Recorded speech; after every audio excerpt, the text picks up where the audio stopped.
Hi, my name is Dr. Aina, and I'm here to talk about reducing carbohydrate in our diet, which is actually a part of the RK5 system, which is put up to actually reverse diabetes by using diet, exercise, intermittent fasting, nutrient-rich food, and supplements. So reducing carbohydrate is actually an important part of this system, and we'll be talking about the rest of the system later. So what is carbohydrate? Carbohydrate basically can be divided into two, simple carbohydrates and complex carbohydrates. So simple carbohydrates are mono or disaccharides, which are easily and rapidly digested and absorbed.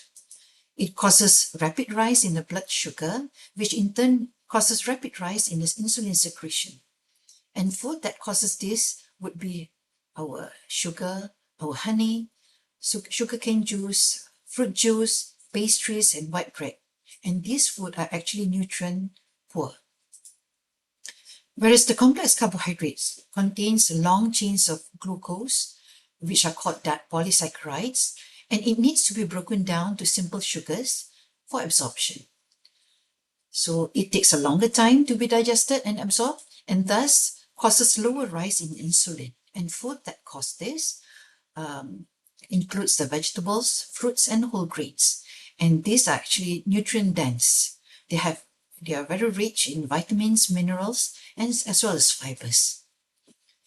So the carbohydrate, one is broken into glucose, is absorbed into the bloodstream, and the pancreas will be stimulated to secrete insulin to enable the sugar to get into the cells and be used as our fuel, and also to store glucose as fat if it's not used. So why is it that we have to reduce the carbohydrate?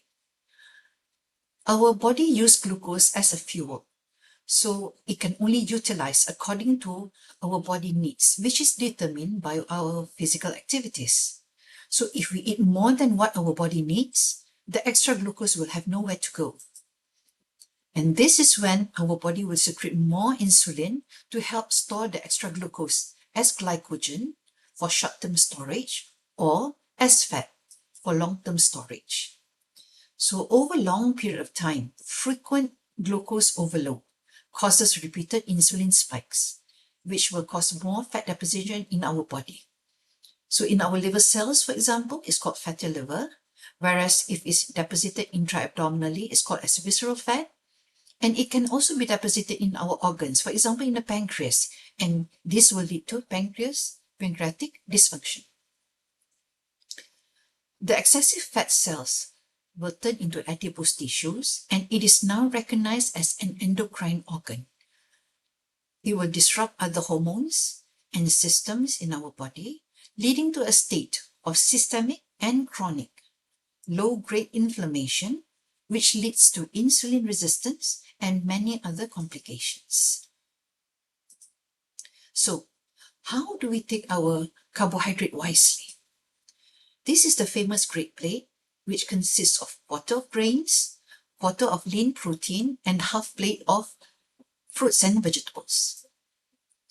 So if we can make smart choices by always trying to choose the complex carbohydrate over simple carbohydrate, it will be very helpful.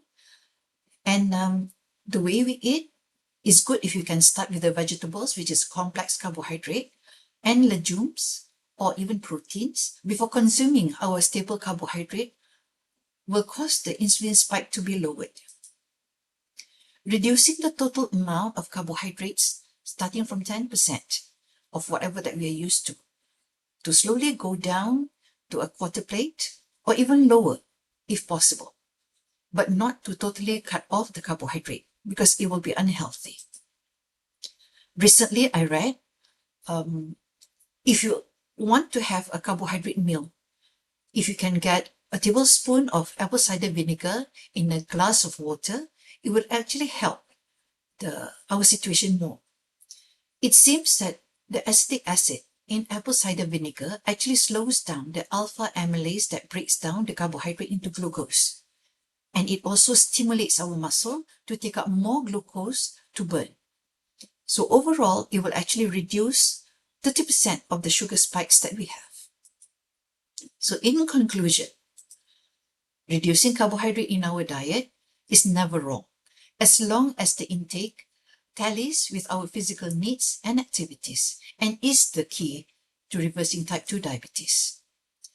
Choosing the carbohydrate type smartly, taking more complex carbohydrate, is the key to reducing glucose spikes and insulin resistance with all its complications, including prediabetes, type 2 diabetes, PCOS, and etc. And lastly, the art of eating healthily is not only by what we choose to eat, but also the way that the sequence of what we eat from our plate. Whether we like it or not, we are what we eat in whatever sizes that we come. Thanks for listening. Dr. Aina here. Bye.